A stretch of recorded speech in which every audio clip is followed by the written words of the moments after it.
Una situación crítica es aquella que se produce en un área de conflicto que requiere una intervención inmediata por un equipo especializado y en el que las estrategias de adaptación a la situación de la persona o del grupo están bloqueadas, desbordadas o son inadaptativas.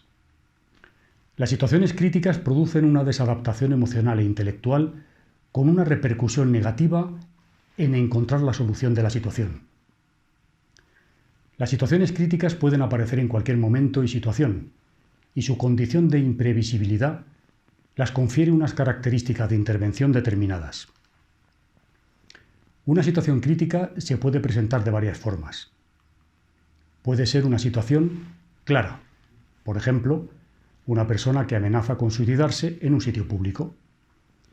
Puede ser una situación complicada, por ejemplo, una persona identificable que amenaza con daños a sí mismo o a terceros, pero que se encuentra ilocalizable. Puede ser una situación anónima, por ejemplo, una persona que llama a alguien con una decisión de hacerse daño a sí mismo o a otros, pero sin poder ser identificado ni localizado. Puede ser una situación contaminante, por ejemplo, una revuelta en un centro público, una escuela o un centro penitenciario. O puede ser una situación implicada, por ejemplo, un interviniente en una situación crítica que se ve afectado por la misma y requiere una atención profesional. Las personas pueden reaccionar de formas diferentes ante una situación crítica.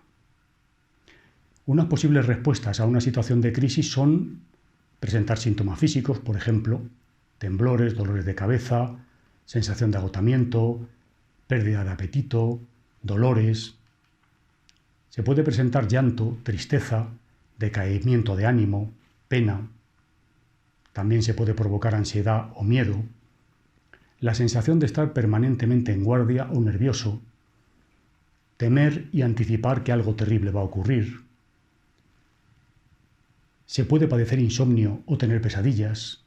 Se pueden tener reacciones de irritabilidad o enfado, sentimientos de culpa o vergüenza, por ejemplo, por haber sobrevivido o no haber ayudado a otros suficientemente. Se puede producir la sensación de estar confuso emocionalmente o tener sensación de irrealidad o aturdimiento. Es muy común quedarse encerrado en sí mismo o muy quieto, sin moverse. También puede pasar que no se responda cuando se les habla o no hablar en absoluto. Se puede padecer desorientación, por ejemplo, no saber su propio nombre, de dónde es, qué ha ocurrido. También puede ocurrir no estar en condiciones de cuidarse a sí mismo o a sus familiares, por ejemplo, dejar de comer o de beber, o ser incapaz de tomar decisiones sencillas. Los patrones más frecuentes que aparecen en una situación crítica son cuadros de agitación psicomotora, pérdida del control de los impulsos, cuadros confusionales y conductas de riesgo por contaminación o por contagio emocional. Si vamos a intervenir en una situación crítica, es necesario seguir las siguientes medidas básicas. Es esencial que solo haya un coordinador en la intervención. Hay que recabar toda la información posible antes de la intervención. Hay que evaluar el impacto potencial y los riesgos de la intervención crítica. Es preciso esquematizar y jerarquizar en la medida de lo posible el modelo de actuación. No tener prisa. Nunca se sabe el tiempo que llevará una intervención. Descartar previamente acciones que conlleven riesgo salvo que exista un peligro extremo. Eliminar de la escena elementos que puedan contaminar emocionalmente la situación, por ejemplo, familia histérica, curiosos, prensa, etc. Organizar los servicios asistenciales que permiten la atención de la persona después de la situación crítica.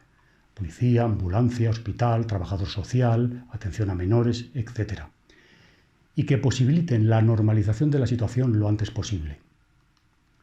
Hay que evaluar y evitar en la medida de lo posible riesgo a terceros. Hay que mantenerse dentro de la legalidad vigente. Y por último, y muy importante, priorizar la seguridad personal. Si algo le sucede al interveniente, la ayuda no será posible.